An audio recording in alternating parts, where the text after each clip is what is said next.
This is a lesson on waves and wave properties, or more so, an introduction to waves. Once you're finished with this lesson, you should be done with pages 1 and 2 of the waves packet. First, let's discuss what a wave is.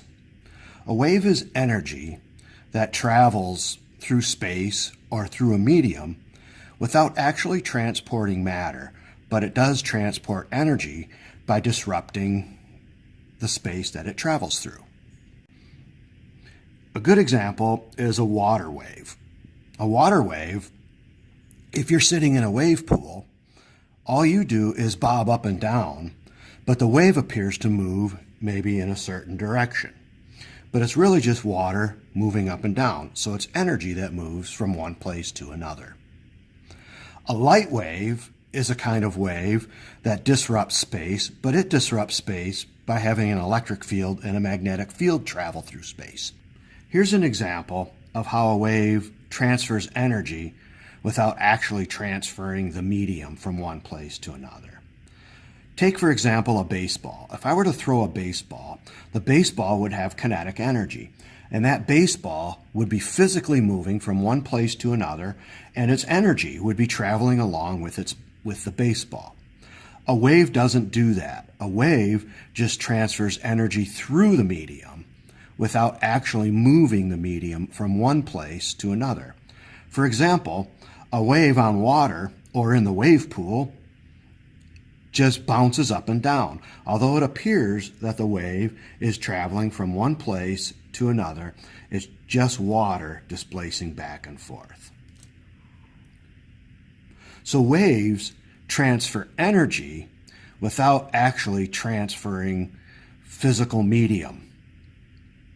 So we could actually say a wave is a traveling energy disturbance. So I like to think of this thing TED, T-E-D, traveling energy disturbance. It's energy that disturbs the space or medium around the wave, but doesn't actually move from one location to another. So there's two basic kind of waves. There's electromagnetic waves, which we'll discuss next unit, and there's mechanical waves, which we're going to discuss this unit. So a mechanical wave is a wave that requires a medium to travel through. Medium just means material. So for mechanical wave, you should write a wave that requires a medium to travel through. There's two basic types of mechanical waves. One is a transverse wave. A transverse wave displaces medium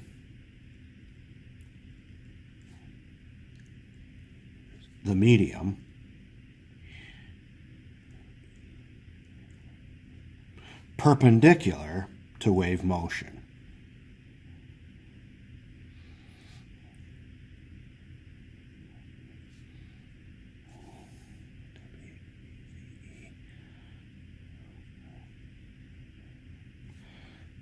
This right here is an example of a transverse wave or a water wave.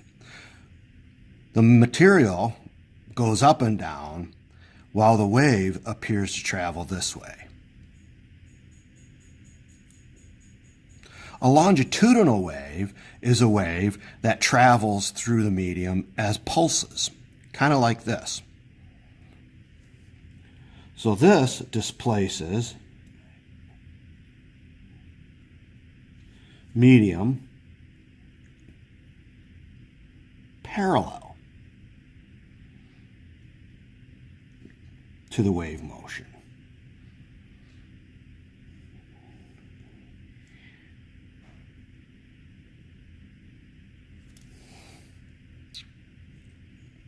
So this would be a longitudinal wave.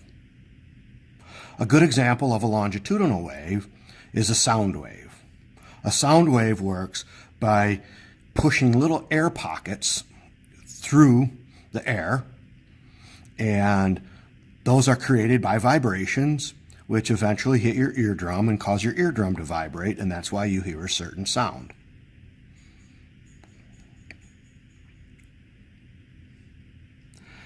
Now let's look at some different properties of a wave.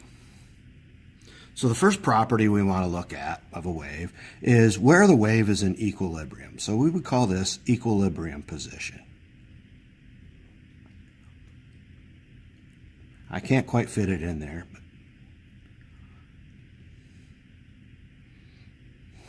All right, so that should say equilibrium position. That's this line right across here. If it were a water wave, it would be like when the water's flat. The top of this wave is called a crest, and the bottom of the wave is called a trough.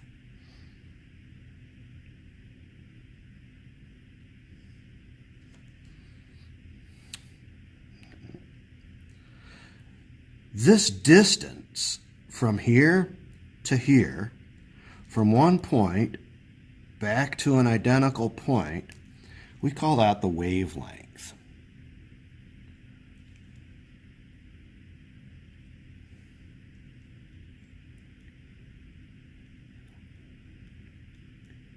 And we use a symbol lambda. It's kind of just like an X without that corner. And it's measured in meters. Now the amount of time it takes to travel this distance, so this is measured in length, all right? The amount of time it takes to travel on this is the period, capital T. You've already seen period used in a pendulum. So the pendulum starts in one spot, goes past equilibrium, travels to an identical place on the opposite side of equilibrium and back to its original spot. So that's the period. So waves have a period just like a pendulum does. In fact, anything that repeats itself has a period. So a clock has a period. The second hand takes 60 seconds to get back to where it was. The minute hand takes 60 minutes to get back to where it was. The Earth spins once around in 24 hours, and it goes around the sun in 365 days. Those are all considered a period. Now let's look at the wavelength of the longitudinal wave, this guy. So here, the wavelength is measured from these compressed spots. So compression to compression. So these are compressions.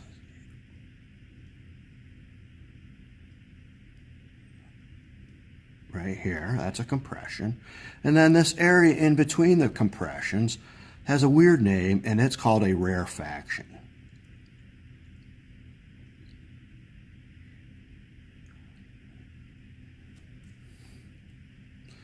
The rarefaction just means that the gas or the air is spread out in between here. So those are some basic properties of our wave. So let's look at our last topic when it comes to waves. We want to be able to describe a wave by one, wavelength. That'll come up later. But right now, we just like to look at two things called period and frequency. So we've already discussed period when it comes to a pendulum. So if we look at period first, period, symbol T, is equal to time per cycle. And it's measured in seconds. Like I said before, the time for the Earth to rotate the sun is 365 days. That would be the time, and the cycle would be once around. Frequency is an F, and it is cycles per time.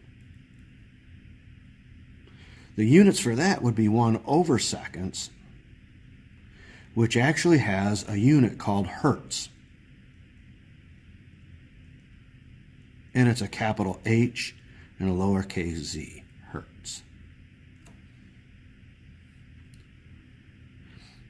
Now mathematically, you should note that if frequency is cycles per time, and period is time per cycles, that they're inverses of each other. So if you have the frequency, you can easily calculate the period. T equals 1 divided by frequency. And likewise, if you have the frequency, and likewise, if you have the period, you could calculate the frequency, because frequency equals 1 over T.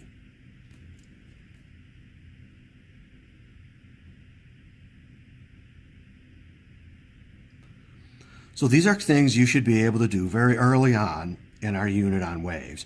You should know the different parts of a wave, the period, the wavelength, the equilibrium position, a trough, and a crest. You should be able to be given a few examples where you can calculate frequency, you can calculate period, or given frequency or period, you could calculate the other.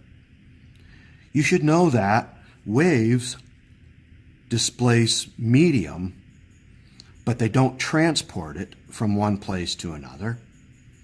Mechanical waves are what we're dealing with now, which need a medium to travel through.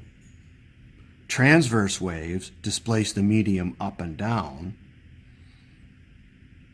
And longitudinal waves displace the medium back and forth.